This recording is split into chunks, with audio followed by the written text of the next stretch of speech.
It's a real pleasure to have Greg Stevens here, and he's a professor in the Free University in Amsterdam and physics department, and working on the physics of organisms. And yeah, we're happy to hear about his new work in progress. Okay. Great. Well, so I guess the microphone's working. It's really a pleasure to be here. I'm glad that people are online, but I'm also glad that people are here in person, which I really enjoy that process of science. I made it hard to do the introductions because I don't even put my name on the slide, so apologies. I want to give you a little bit of a background though, so that you know where I'm coming from. So back in the day, I started my journey in theoretical physics as a PhD student and a postdoc in quantum gravity. And in quantum gravity, you have these two pillars of modern theoretical physics: quantum mechanics and general relativity. They don't work well together. That's a fundamental question. It's really interesting. There's absolutely no data.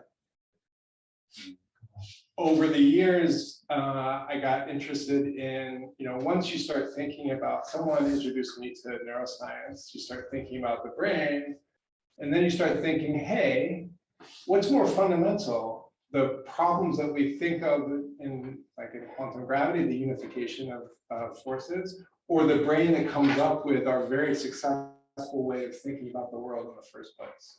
And I think once you think that way, at least I got addicted to first to neuroscience and eventually to thinking about complex biological systems, which are almost entirely complex. And in the transformation from a very formal sort of existence and kind of theory and mathematical land to biophysics, you go from all theory, no data, to no data, and at least to first approximation, to all data and no theory. Okay, and I don't think I will offend any of my colleagues in biophysics to say that the search for general theoretical principles is sort of ongoing and not really clear. There are some indications about what they might be, but it's kind of like doing physics before Newton. We don't really have the right language, and I think that's it depends on your personality, whether you're depressed or excited by that. I'm excited by that, but it is a different kind of world. And we have to situate ourselves somewhere. I should watch my time somewhere. Can I ask a question about this? Of course.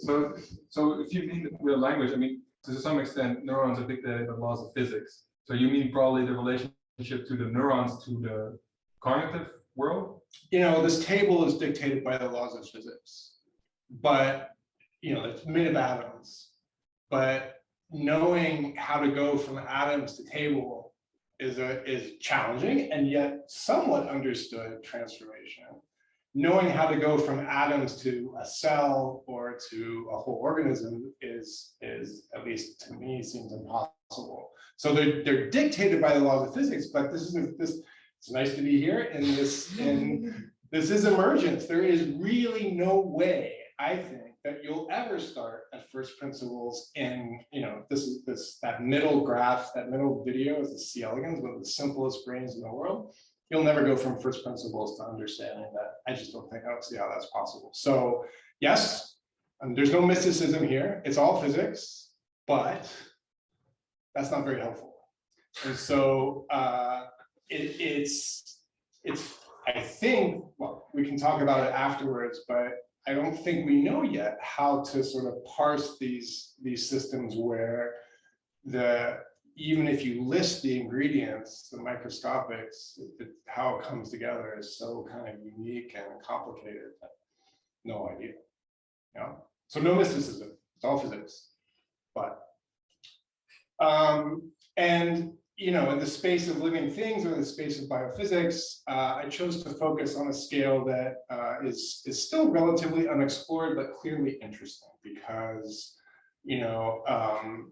this is the scale of organisms, whether it's single organisms, as in the worm in the middle, the C. elegans, simplest brain in the world, basically, or more complex organisms, I was trying to figure out what to talk about to you today, and I decided to do more on the theory side, but I'm happy to talk offline and with anybody. This is a new project for us. It fits very well with emergence. You see a new system for 3D tracking of zebrafish, which is one of the genetic model systems. What's emergent about the system, these are male zebrafish. You put them in a tank and they fight for dominance. And this can go on for hours. And at some point, there's a clear winner. So there's a long, interesting social interaction that people think sort of is about assessment. And at the end, it's a very fast decision. We think essentially the ultimate loser gives up first and decides they're the weaker fish, and then it's very clear that they do very different things. So this is zebrafish, this is C. elegans, and this is a collective of organisms.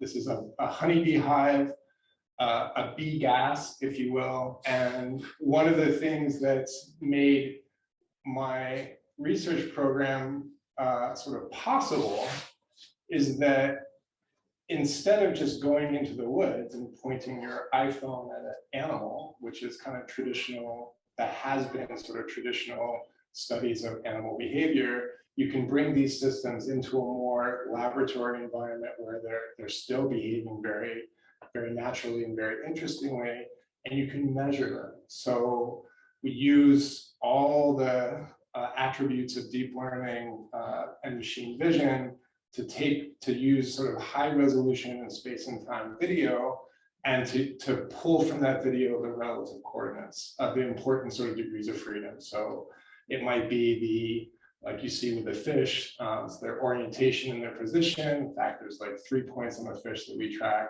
And the worm is a curve. I'll talk more about that. So it's kind of the trying to figure out what's going on in the dynamics of this posture space and this curve space. And this is more like a collective system that you're familiar with already. Like I said, it's kind of a bee gas, but what kind of gas? You track all the bees. By the way, this is all done without markers or anything. It's sort of using all these advances, and especially in the case of the bees, we know how to track them. We don't know what's inside yet. We don't have the right analysis for that yet. Okay, so the overall goal, this is kind of where our data comes from. I'm not really going to talk to you about behavior today. I'm going to talk to you about the sort of theoretical computational problems that it suggests. And we already alluded to that at the beginning. Perhaps the most overarching point that you should take away is that for all the systems that I work on, and I think for behavior in general, it probably extends to other living systems, there's just no real understanding of what the equations of motion should be. Not in any way that's useful. And so we spend our time thinking about, well, if I measure something relevant, positions of the bees, the curvature of the worm, the positions of the fish, how do I use those measurements to infer sort of underlying laws or underlying equations or underlying properties of the system? That's kind of a big focus of my work. And we use physical systems that we know. I'll introduce some of them that could come from any one of your research. We use systems that we know that are still complex, where we sort of try out these methods and make sure that they work, and then we apply them to our system. Okay. Of course, just interrupt as people already have along the way. Okay. I can't advance. Okay. As I said, and I think it's pretty obvious, sort of interesting dynamics, whether it's in the living or the non-living world, is sort of ubiquitous. On the left here, you see a flock of starlings. You might have seen those from your house here in Amsterdam. Here's fluid flow at different scales, and all the way down to even something that we think of as relatively simple, maybe, sort of just Brownian motion of particles. But of course, the whole model of Brownian motion is already pretty interesting, because you subsume really all these microscopic collisions that are happening in the particles into a stochastic force. That's a pretty big advance, actually. All right. And so in some of these systems, so fluids, for example, certainly in the example of Brownian motion, we have methods that allow us to go from the microscopics in some systematic way to the macroscopics, right? There's kinetic theory and so on. Maybe we're developing those. People are developing those in more active systems, but we have some ideas. And we'd like to emulate those successes in cases where there isn't there's no underlying gas, there's no underlying sense of what the degrees of freedom are. So we want to build this from principles. And I just want to sort of telegraph where we're going.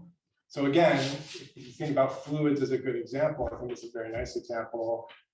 Underneath this is this sort of discrete, very fast microscopic collisions on a very, very short time scale, right? And yet sort of fluid flows exist on much longer time scales. How could we sort of infer those long time scales if all that you observed was the particles? Okay?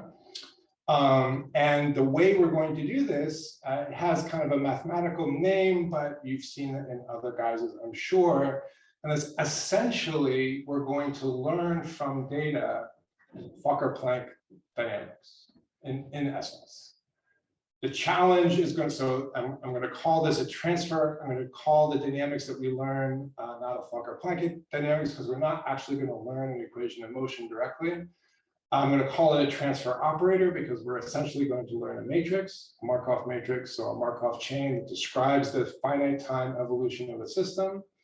And we're going to use that matrix, so that matrix that operator has very nice properties, allowing us to basically query the system and see, is there a long time scale? And if there is, we can isolate it and look at those dynamics separately. So part of what I'm going to describe to you today is essentially, how do we do timescale separation when you don't have equations of motion? Okay.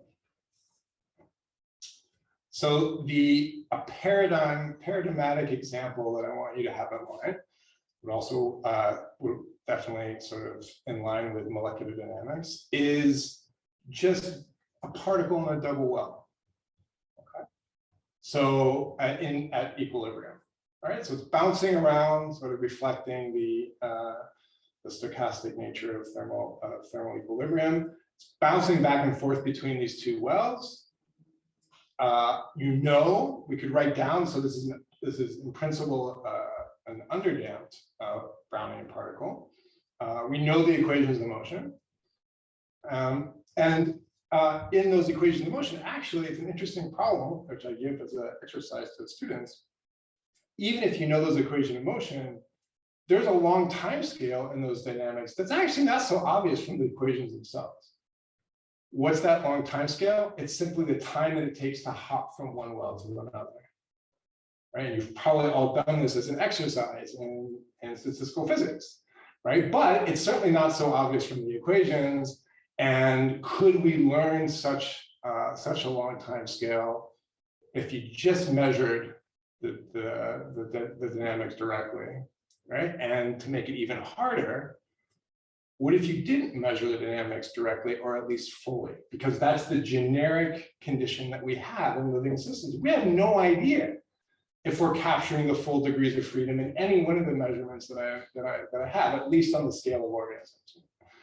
And so the generic case is actually, we expect to be kind of the data to come as sort of what's the right way of saying it, just as a partial observation. And so how do we recover that information? So we're going to combine this sort of statistical physics intuition about how we can learn long time scales with a method for reconstructing as much of the dynamics as we can, given the observations that we see. Those are the sort of the two key pillars that we're going to describe. And there's something that some of you in the audience may know, but I certainly didn't, and it's fallen out of experience in physics anyway. And that is, let's move to a simple case. So a simple ordinary dynamical system, right? Just a pendulum, nonlinear pendulum if you want. And if you know the equations of motion, you can, of course, you can solve this equation. It's generally nonlinear. We don't care so much about that. But we can think about that system not as these equations of motion, but as these trajectories in state space. And if you tell me about the geometry of these trajectories, then you can recover kind of essentially at least sort of the ergodic properties of these dynamics. Okay, and there's a technique. So of course the equations can have more complex dynamics. For that, I'll use this example of Lorentz system. So just a three-dimensional state space. You've seen this butterfly attractor before, I'm pretty sure. So the equations of motion are actually quite simple. They're just polynomial. They're low-order polynomial, just have a kind of a very low-dimensional nonlinearity. Yet you know the dynamics can be very complicated, can be chaotic. And there's a known sort of theory, which comes from these embedding theorems of Hawkins and Whitney and others, which is that if you only measure one coordinate, so I should have put the Lorentz equations on the slide. So generally 3 equations, x, y, and z, nonlinear. Suppose you only measure one of them, let's say the x coordinate. Then there are theorems that tell you that if you measure x at time t, and at some delayed time, x at t plus tau, and maybe an x at t plus 2 tau, and so on. So it's called a delay embedding. Under sort of ideal conditions, that delay embedding can reconstruct not everything about these dynamics. Oh, I do have dynamics. Not everything about those dynamics, but the kind of invariant information about the attractor. Its dimension, the fact that it's chaotic, what the actual sort of nature of the chaos is. So technically that would be the Lyapunov spectrum. So all of that can be reconstructed in this sort of delay embedding process. And that's been known for a while in sort of dynamical systems theory. And we're going to build that into our process. Any questions? Okay. So as an overview, this should really be, imagine X to be a high dimensional state, not just a single dimension. And you might start off with some stochastic system, looks like this. The form doesn't really matter that much. And this is sort of a trajectory-based picture of how we think about the dynamics, and that's fine. But you know from that this equation for the trajectories has an equivalent representation in terms of not trajectories, but ensembles of trajectories. This is just going through the Fokker-Planck derivation, okay? And so I could write, instead of, if I don't pay attention to the details of the individual trajectory, but look at the density, rho, then I can write this Fokker-Planck equation, and this is linear in rho. Right? It's linear in rho because the Fokker-Planck equation is essentially conservation of probability. And if here's a rho here, if I put all that together as an operator, I don't have it on the screen, then you can just imagine that this Fokker-Planck dynamics is a linear operator acting on rho. And even if you have nonlinear dynamics, the evolution of operators is linear. And we love that because what do you do with the linear operator? Eventually you diagonalize it, and that's going to tell you interesting things about the dynamics, okay? And so just to map the process, again, using this double well as an example, there's some trajectory. So here, thinking about a particle hopping between wells, you could just as well evolve a density of those particles. So they start in one well, and over time, what happens? If I start, this is an equilibrium. So if I start in one well, over time, it spreads, right? Particles are hopping back and forth, but of course, you don't see that hopping in the density. You just see the spreading of the density, and it will evolve until what? Until it reaches an equilibrium or a stationary distribution. If I wanted to know what that stationary distribution is, I can find it from the properties of this operator. Here, if it's an equal well, then it's just the Boltzmann distribution.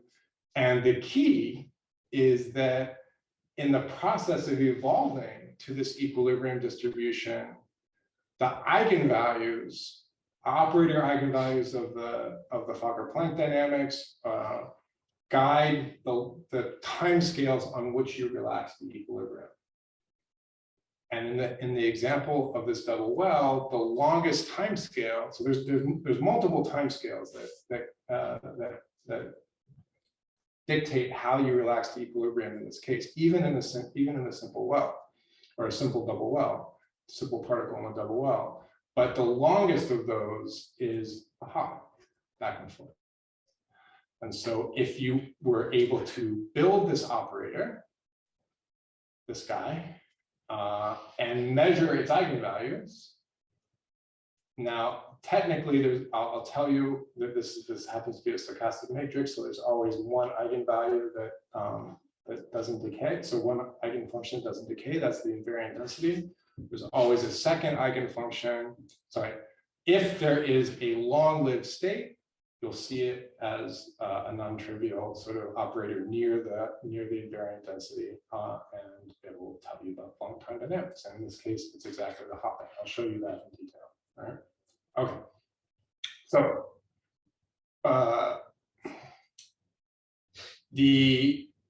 to bring in the process of partial observation, the idea is that you have some underlying dynamics. This is what's generated, but you don't see all of this. What you see when you measure those dynamics is some time series. Could be multidimensional, but it's lower than what the underlying. There's some transformation function. You're not seeing everything, so you're seeing this time series. This is actually from the Lorentz attractor. And instead of taking our starting point as the data itself, like a snapshot, we're going to do what you would do in a simple dynamical system, and that is we're going to expand our state to include x at time t plus 1, plus 2, plus 3, plus 4. And the simple intuition behind why a delay embedding, it's called delay embedding in general, is useful is simple. If I just measured x, for example, for a particle in a double well, what am I missing? I'm missing the velocity. Where's the velocity? It's in x and t plus 1. So once I have x and x at t plus 1, I have also the difference between them. I have the velocity. That's a really simple example. There could be noise. And so in general, you might need more delays because you need to effectively do some averaging. But we expand. So the idea is first to make the problem more complex by expanding the state in dimension, because we think that there's information in there. How far are we going to go, and how are we going to build the operator from it are two important questions. And I'll sketch this and then show you. So we're going to do two operations sort of at the same time. The easier way is to describe the second operation first. That is, we're going to expand our state until a particular number of delays, k star. I'll tell you how we determine those delays. And simultaneously, we're going to partition the states. So instead of thinking about the dynamics that we get naturally, we're going to build little phase space partitions. And the reason, going back, is that if we build little, so look at this little sketch over here, if we build little phase space partitions, we can directly measure this, or we can infer this operator by just counting transitions between those partitions. Okay. And so we're going to partition the space, but we're going to partition the space again, expanding the complexity first. So we're going to take as many partitions as we possibly can until we run out of data, right? So a maximum entropy partition. We're going to, so the intuition is that we don't want the partition to artificially constrain the dynamics as much as allowable by the amount of data recorded. So we're going to, you can think of them as these n as sort of little balls. So the typical size of a partition is 1 over n. So we're going to add them until we start decreasing in entropy, simply because we're running out of data. Once we've gotten to this point, we're going to add delays until we think we've got all the local information. I'll explain that in a minute. Okay, so that's the process.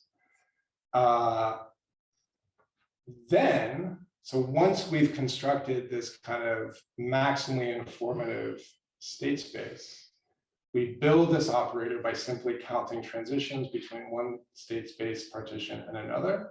So that's the process of going from this continuum, linear dynamics, Fokker-Planck dynamics, to a finite. So everything we're doing is finite time, finite space because of the partitions.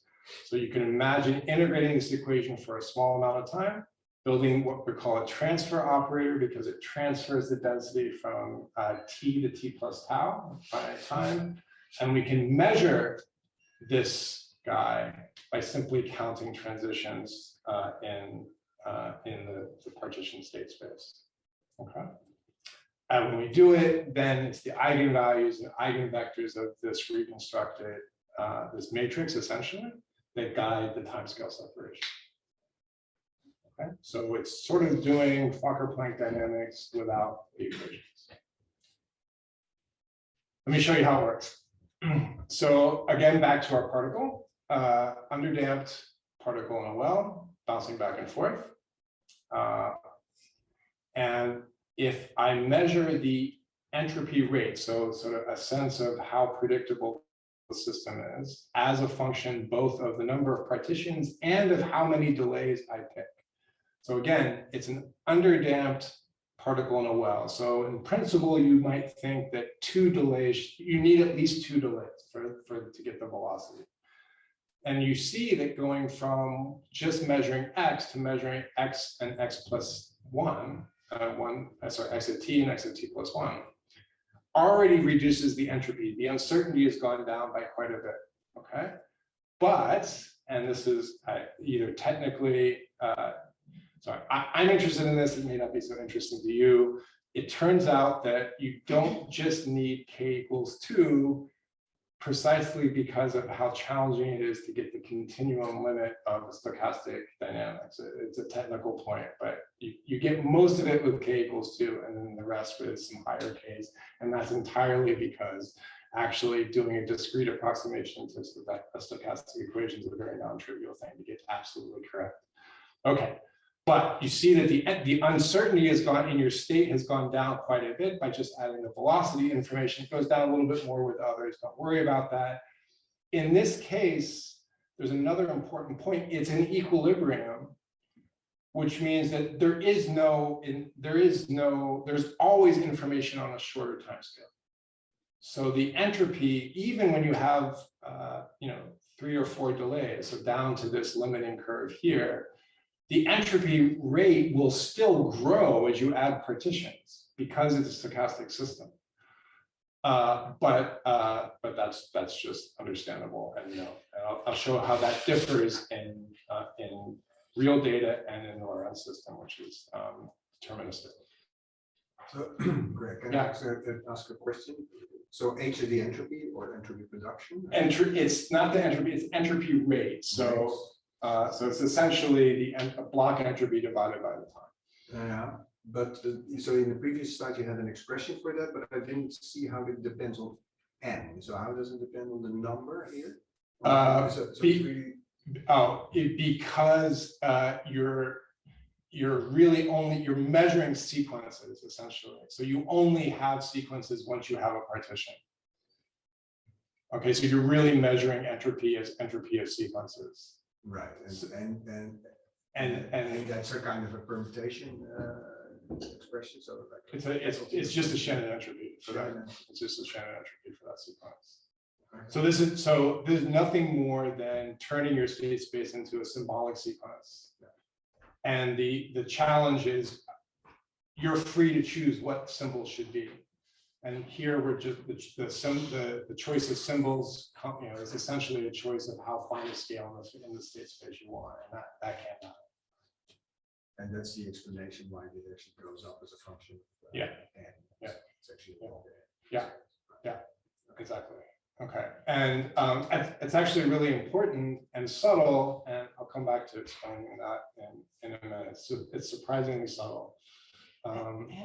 question. Yeah.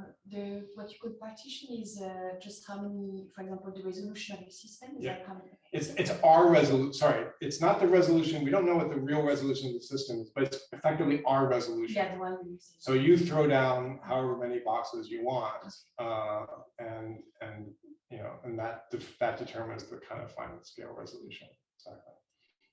Good. Okay. When you, I think the plots on the right aren't as interesting as this, but just to show that when you reconstruct this space using only X, you can sort of pull out the fact that it's two wells and so on. What we wanted to do though is use this to infer dynamics, and so it's the eigenvalues and the eigenfunctions of this inferred operator, of this inferred linear operator that dictate the dynamics. This is just to show you what the second eigenfunction actually looks like, or as a function of time. But more important is what the eigenvalue spectrum is. And so there's been a transformation. So once you go to this finite time operator here, there's a dependence. So we have to wait a certain amount of time for the system. So we decide how long a time we should wait for the system to transition from one partition to another. That's a free parameter. That gives us a sense of, so through the eigenvalues and that time, that gives us a sense of the time, the kind of implied timescales of the system. So this is yeah. Lambda is always real in this case. These are always real. And if you choose this waiting time appropriately, then so it's a little bit complicated what's going on here. There will be one of the eigenvalues, the second one actually, will essentially be invariant to this waiting time. And that's a statement that for that dynamics, the operator that you've learned is Markov. Because it means that if I take a time tau and I decompose it into smaller times, then it will all, it's just the product of all those matrices. And so for that longest eigenvalue, you want to find a waiting time such that it's approximately Markov, which means that it doesn't change as you change this waiting time tau. It's the same condition. Now it's a complex system, so there's all kinds of other timescales going on. And if you have really fast relaxation dynamics, if you wait long enough, then their eigenvalues are just constant. And so this is the fact that there's these eigenvalues down here that grow linearly with tau just means they've already relaxed to the equilibrium state. And so really this is a way of focusing on this long time scale and then looking at the dynamics implied by it. The rest of the guys are already equilibrated. If you wanted to study what was happening with these, you'd have to go to shorter time. Okay, so there's a complication in this process, which is we're really focusing on one time scale at a time. You can choose to work with that. We could figure out other ways to do it for more complex systems. Okay, and the point is, I think, just to review a little bit. Once you've learned this operator, which comes with this free parameter, this waiting time that I said, you can infer things about the system. So in the case of a double well, particle and double well, it's pretty obvious. The first eigenfunction, which doesn't evolve at all, is completely time independent. That's the invariant density, which in this case is just equilibrium. So this is Boltzmann, but you get it, if you didn't know it, you get it out. Okay, so this is essentially constructed from the first eigenfunction of the operator that you've learned. The second eigenfunction, when projected onto the state space, has this opposite sign structure, which you can use, which is an indication that the second eigenfunction is describing hopping, it's describing density that moves from one part, from one well to the other. Okay, And so the eigenvalue associated with the second eigenfunction, this lambda 2, is the hopping rate. And you could go to Van Kampen and do it, and that's a good exercise, which I also give. But it's also nice to see that you get this out, and it is the hopping rate for various temperatures. You can do this in systems that aren't stochastic. And in this case, it's the Lorentz system. And you measure only one coordinate. How much can you reconstruct? In this case, the entropy rate actually plateaus. So there isn't finer and finer information at short time scale. So the entropy rate actually plateaus. You get out a representation of the attractor, but more related to the double well. There's also a separation of timescales in the Lorentz system. Now, this is a little bit more subtle and kind of focal to dynamical systems. The longest timescale that you pick out in this operator is something called it's a hopping between almost invariant sets, which come from dynamical systems but have a very clear conceptual meaning in dynamics and fluid flow. So imagine flow like the ocean going into the Gulf of Mexico, say. Then that particles in that flow will eventually escape and come back into the Atlantic, but they'll be stuck in the Gulf for quite a while. So these almost invariant sets are a dynamic version of the wells in the particle, and in the Lorentz system, this describes sort of hopping between these two states. Okay. But really the idea, those were just examples. I think there's more interesting examples to do, by the way, and we can talk about that. But the real point here is to study sort of the kinds of things that we study in my group. In this case, this is this worm, C. elegans. So I don't have a slide on C. elegans, but I'll just give you my canonical spiel. So it's got 1,000 cells, of which 300 are neurons, exactly 300. So it's like a genius worm. If a third of our cells were brain cells, we wouldn't even have to listen to me, you'd know this. And it's one of the smallest nervous systems in the world. We work with experimentalists in the Netherlands to try to measure all the neurons at once. So you can really do statistical mechanics on something like this, where you measure everything. So that's pretty cool. It's what's called a genetic model system in biology. So that means a bunch of people have been thinking about this all the way back since the 50s.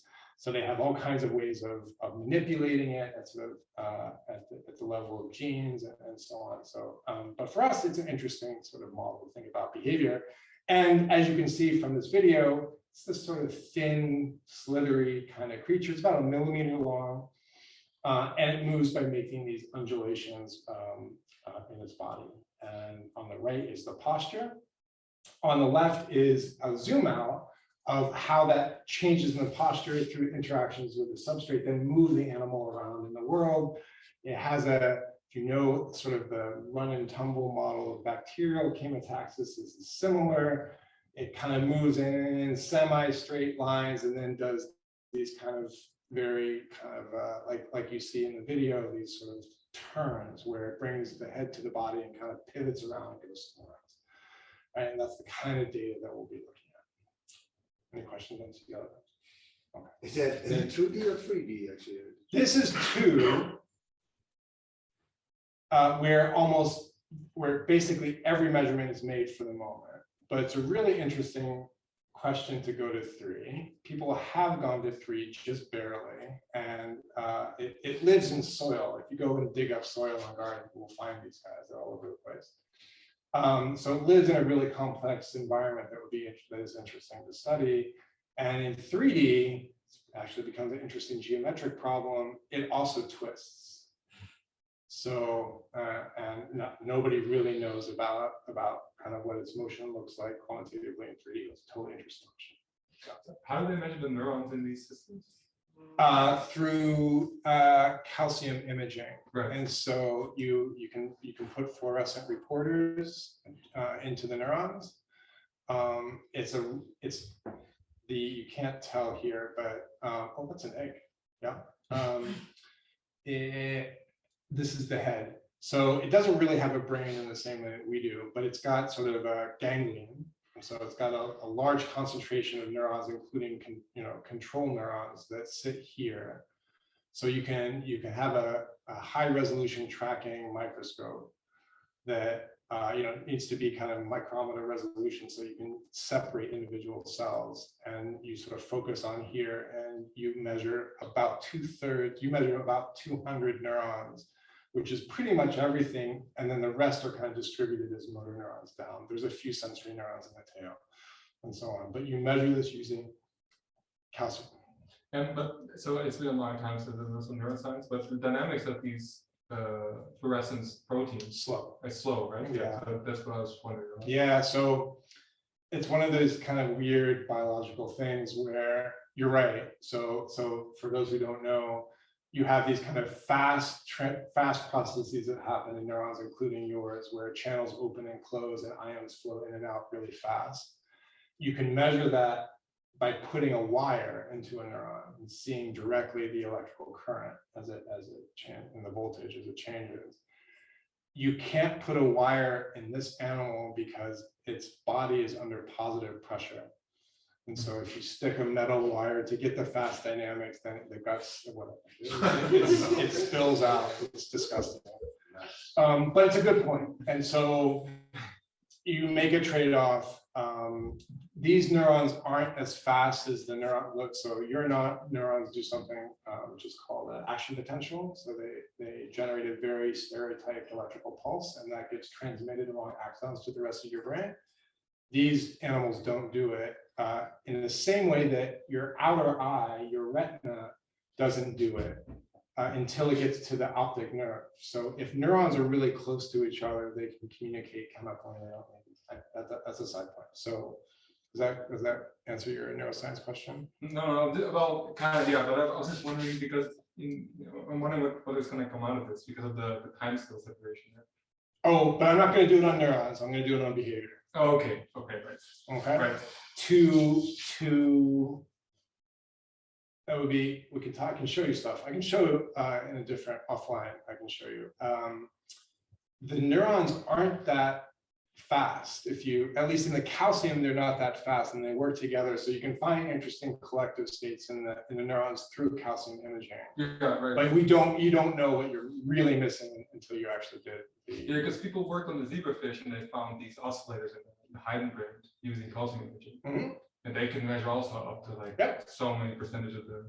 Yeah, so another model system, larval zebrafish. So these are model systems now in neuroscience because they're also transparent. Yeah. So you can use light to image them. Zebrafish are also really cool, just a larger space. So 10,000 out of maybe 100,000 neurons or something, but very similar. Yeah, and it's like this kind of ongoing revolution in systems neuroscience now to see what makes both of these systems really cool, in my opinion, and really relevant for physics and for quantitative analysis is that you can get close to measuring every cell with the caveats that you mentioned. Yeah.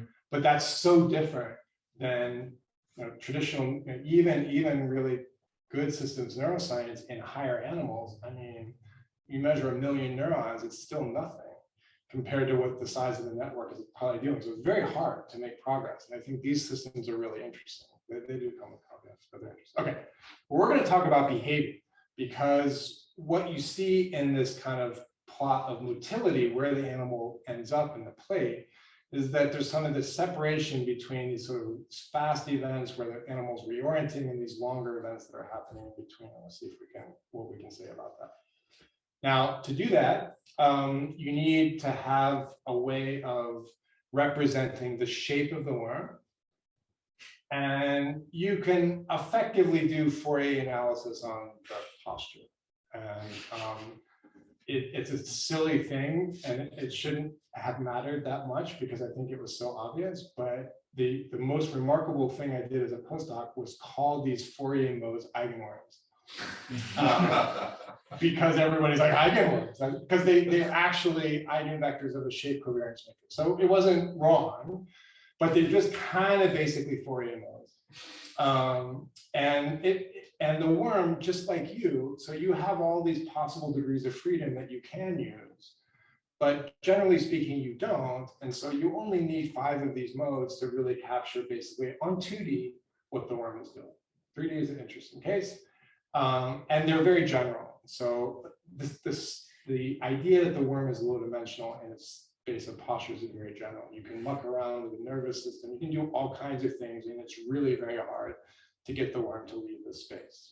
The particular modes may change a little bit, but you can always use the space for reconstruction. And that's kind of nice because it means that, you know, and it's one of the reasons that I work on behavior. So even though this animal has 300 neurons, you know, zebrafish, 100,000, you 100 billion. Behavior doesn't scale in the same way. Complexity of behavior doesn't scale like that. So of course, I'm not calling you a worm, but you know, you're you know, maybe you have sort of 100 dimensions, maybe, I don't know, something like that. And that's just kind of, I just pulled that out of there.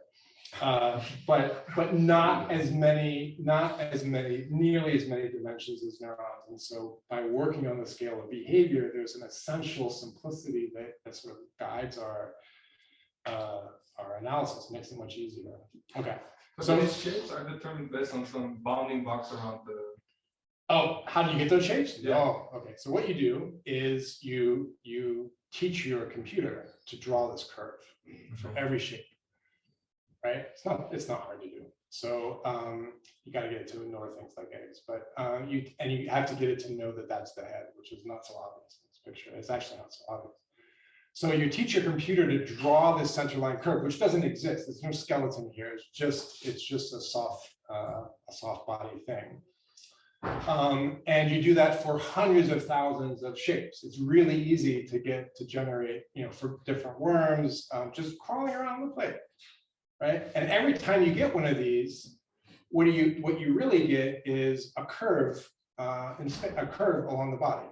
So let's normalize the length of the curve so that, you know, there isn't a lot of compression in this worm because it's under positive pressure. So other animals like maggots have a lot of compression. This one doesn't. So let's normalize them all to the same length, and then it's the geometry of these space curves. So then you ask about kind of what dimensions do I need to produce the space of geometry of space curves that I actually measure? And the answer is these kind of those modes. Make sense? Yeah, but just a silly question then. So why is there not a single node curve like the first mode, so to speak? I mean, are these just random wiggles, or do we actually really represent these as the important modes? So these are the important modes. And so you're asking, why do they have this shape? No, why doesn't that be just a single? I mean, the obvious thing Oh, is the just a single. single Sorry. node.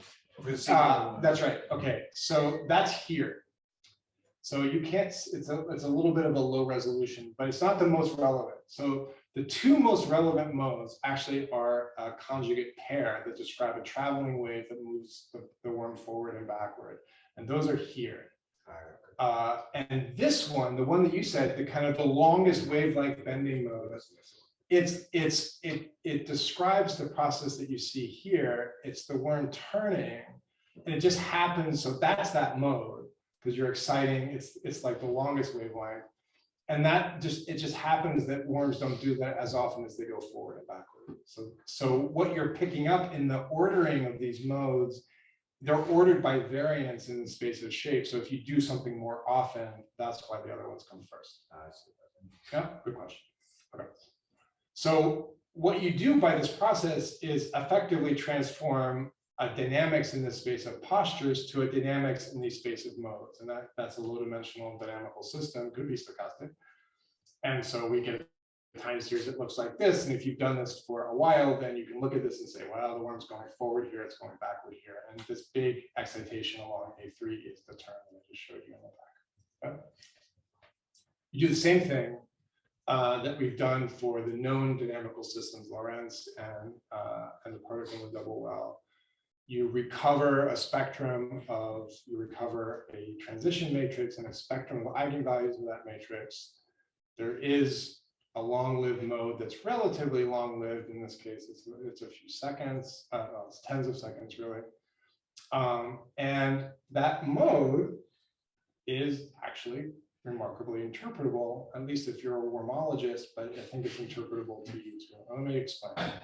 So that, just like we did with the double well, we look at this, the second eigenfunction. So it's the eigenfunction with the longest time scale. And Okay, so sorry, I mean, I would like to interrupt you because for the double well, you made this partition. doing the exact same thing. But wait, it's not a partition. I didn't show you. It's not on my slide. We did the partition. And the partition in what? In the dimensions of the vector of the vectors? Or the So, eigenvalues? okay, good. Where did I put that? Sorry, I'm just looking. I missed it. Okay, let me describe. So you concatenate your A vectors in time. And you do that up until some local time scale that you decide is maximally predictive. So that's typically sort of about a half a second worth of those A vectors. And then you partition that space, which I totally just didn't show you. And you partition that space with a number of partitions. And on that space is how you build these operators. So this would be a 5-dimensional space in the example. It would be, well, it's 5 times K. 5 times. And K typically for the sampling rate that we use here, K is about 10, so 50. And then, You know, in 10, I mean, did you choose K equal to 10? Why not like 3 or 4? Why 10? so you're measuring the change in entropy. Actually, you're in this Markov approximation, you're measuring the predictive information. So, but it's a Markov approximation, so it's a fancy word for that. But still, it's predictive information. So as you add K, at some point you reach a maximum of the predictive information, and that's how you choose it. Exactly. Right. And so what I'm showing you here isn't that, it's sort of the change in the entropy. So at some point, the entropy just stops. So it's decreasing and decreasing because you're becoming more predictive. And so you choose that K until you're maximally predictive locally.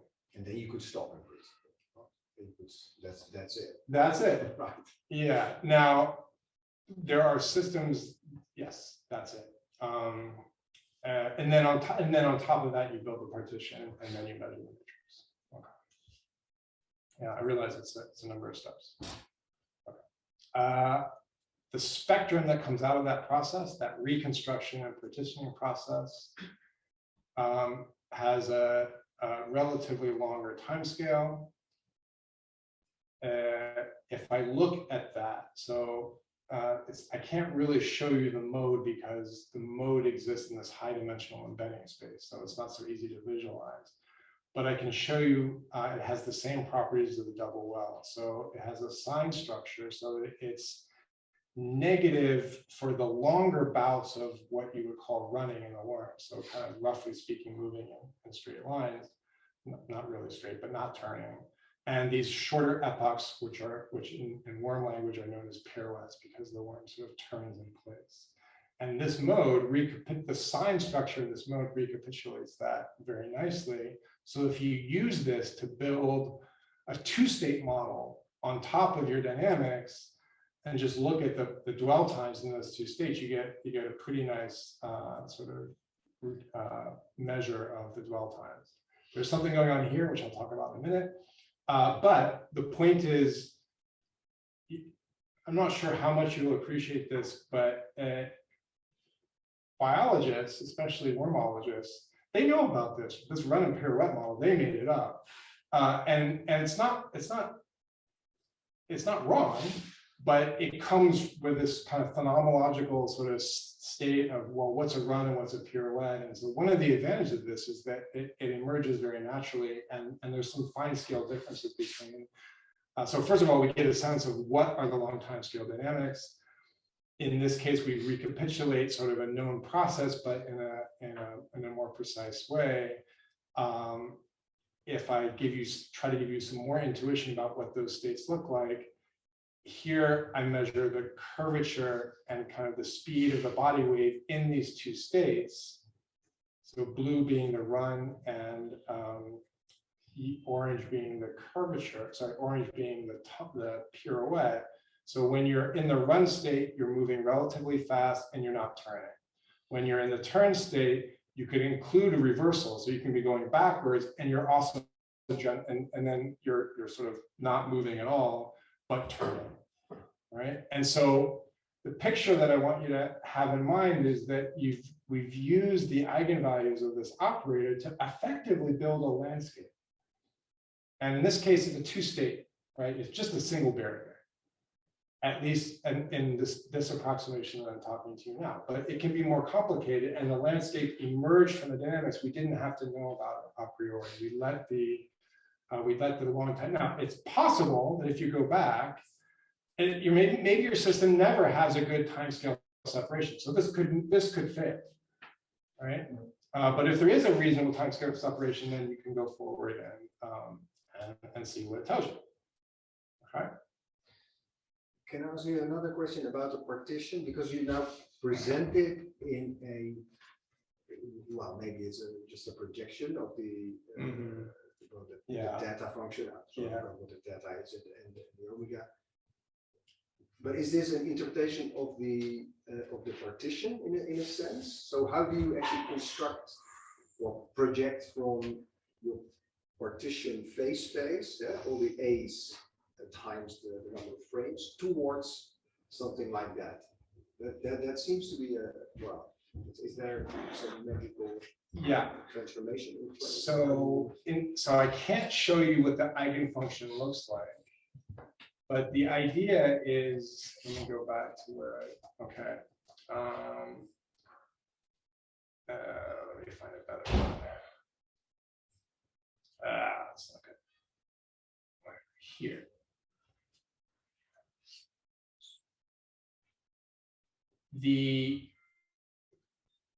Boy, I don't have a good slide for this. All right, we'll have to do with the continuous case.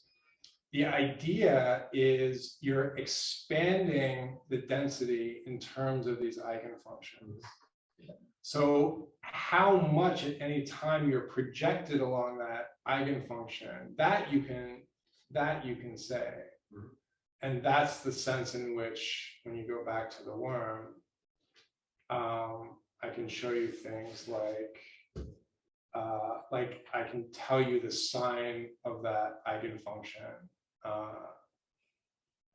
along the trajectory. So that's how I handle the high dimensional. Yeah, but that tells you on what side of the barrier you are. That's it. Yes, that's it. But how, and so there's the coloring on the right side. But how do you get these over this? Sorry. Oh, these guys? Yeah. These you just measure.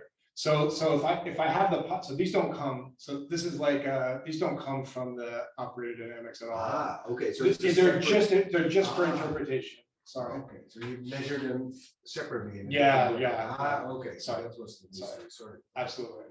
Yeah, just to help interpret it, because it is a high dimensional space. Okay, and you get this, and yeah, so that just comes from your separate measurements. Okay, so I'm almost ready to end. And so what we're effectively doing is in a top-down way. So basically from the longest, instead of building dynamics from short time scales up, you're partitioning dynamics from long time scales down. So it's like saying you have a complex landscape like this. And the first partition you make in that landscape is, between here and the rest, right? Because this is the highest relative barrier. So you put a barrier there, that's here. Right now, you don't have to stop there, and in fact, there's reasons in the worm not to stop there. I showed you before that there's something happening in the tail. If you do a partition there, then the distribution of dwell times doesn't look Poissonian. So there's reason to keep going, and nothing stops you from, once you've made this first partition, you could just relearn an operator in this part of phase space, so over here. And then learn this partition between the next highest well here and these guys, and that's here. And you can keep going, right? How far you go is kind of, whatever stopping criteria you want to apply. And in fact, as we add sort of understanding in this particular case to the worm, there is reasons to keep going, especially based on this non-Bostonian dwell time distribution. And when you do, you subdivide. So instead of this run and pirouette phenomenological model that had been developed by the wormologists, there's not just one there's not just one run state. There's a slow state. There's two slow states and two fast states. So actually, that whole run state is multiple states, presumably controlled differently by different neurons or different neuromodulators. And those are things that we can explore. Okay, so relatively easy to go down in timescale. Sorry, to go to finer and finer timescales, depending on what the spectrum is sort of telling. At some point, you hit the noise level. And at some point, you hit the noise level. So where is that? I mean, are you already there? Because it's hard for, I mean, normally in condensed matter system, you think of thermal energy like KT. But what is it equivalent of KT here? That's an interesting question because it will also depend on how long your data is. And so this is more phenomenological. And so we just go down until we get sort of the best exponential dwell times that we can see. But you could imagine, I mean, with more data, I think it could be finer, right? In some sense, it's essentially a clustering. In some sense, you know that the finer, the more information you have, and it's not clear where the real floor is. But there is I mean, you started off with saying this is a stochastic process, and with this stochastic process, there is this noise term. Okay, so Sure.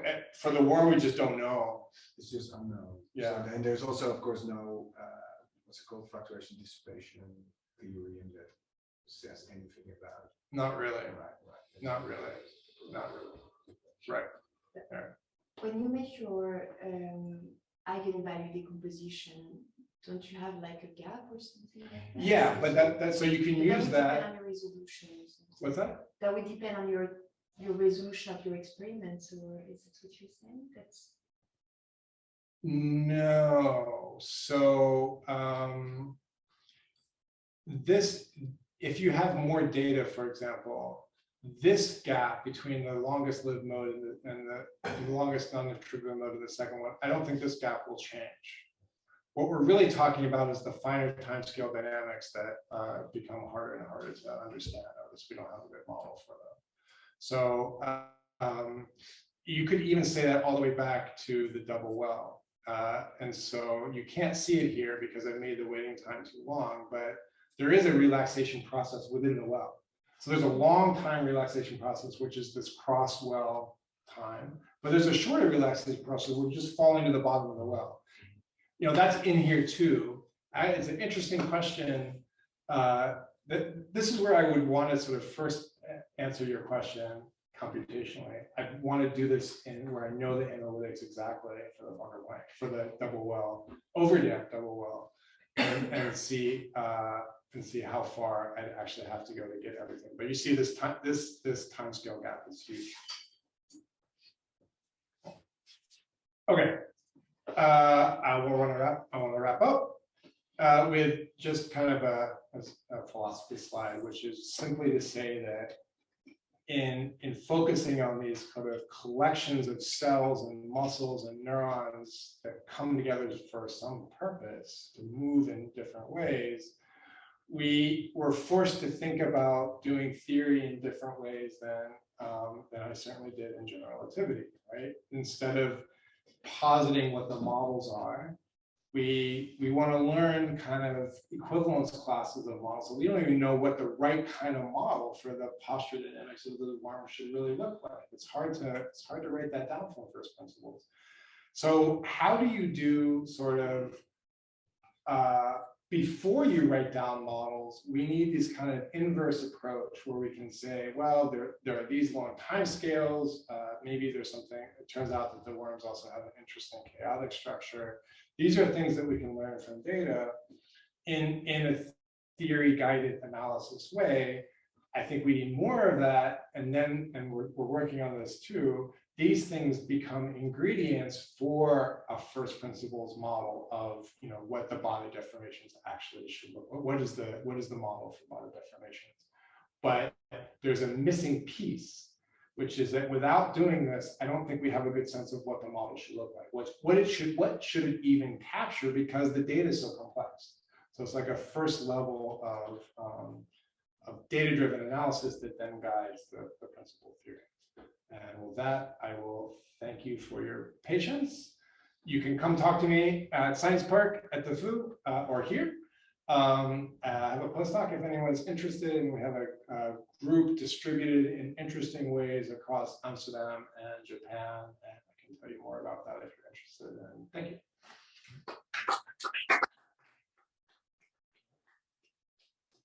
Greg, I'm gonna turn to Zoom and ask if anybody online has some questions first.